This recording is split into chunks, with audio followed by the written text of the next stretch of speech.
My name is Naomi Ngina Mse. I'm going to take you through a feature on defamation case in Kenya. When words want, a feature on defamation in Kenyan media through the lens of Standard Ltd versus Kagia in 2010. On a mild Nairobi morning in 2010, long before digital outrage lived in the palms of our hands, a quiet legal drama unfolded inside the High Court. It was the kind of case that forces a country to look hard at the fragile marriage between press freedom and personal reputation. At the center of it all was Advocate Ambrose Kagia, a man who had built his career on the slow, meticulous craft of the law. And across the divide stood the Standard Group, one of Kenya's most influential media houses, custodians of the stories that shape public consciousness. Between them lie a single publication whose words will ignite one of Kenya's most cited debates of defamation. All that Kagia brought sparked a storm.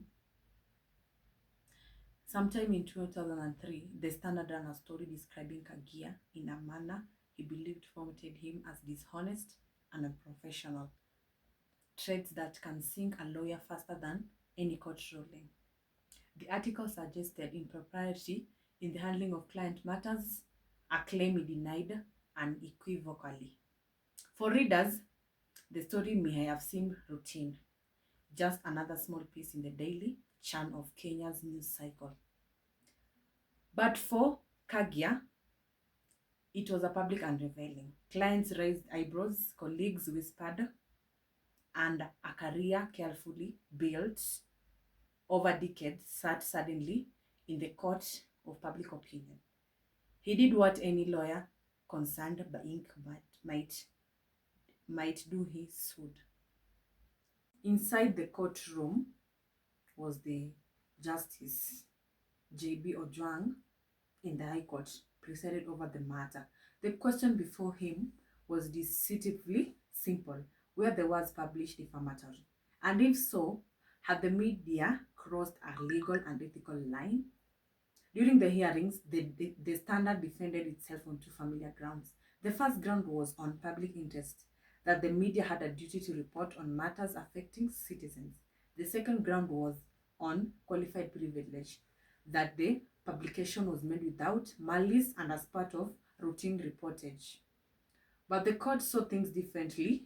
Justice Ojwang determined that the article was indeed defamatory, noting that the claims had not been backed by sufficiently verified facts. The Standard, the judgment held, had not exercised the level of responsibility required of a professional newsroom. Kagia was awarded damages on affirmation that words, when misused, can wound,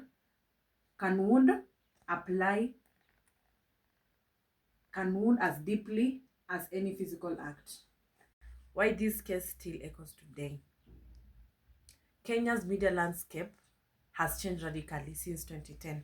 Social media has become a parallel newsroom. Misinformation travels faster, and the line between reporting and commentary is blurrer than ever. But Standard Ltd versus Kagia remains a cautionary tale. Its lessons stubbornly relevant.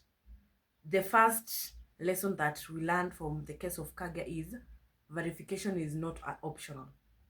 The court reminded newsroom that stories involving reputational harm require heightened vigor.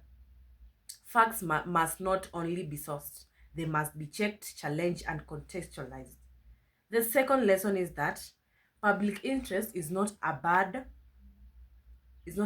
check. Reporting on professionals, lawyers, doctors, civil servants may indeed be of public interest, but the case reaffirmed that public interest does not excuse sloppy journalism. Malice can be constructed. Even without proof of personal vendetta, Kenyan courts can infer malice from reckless reporting.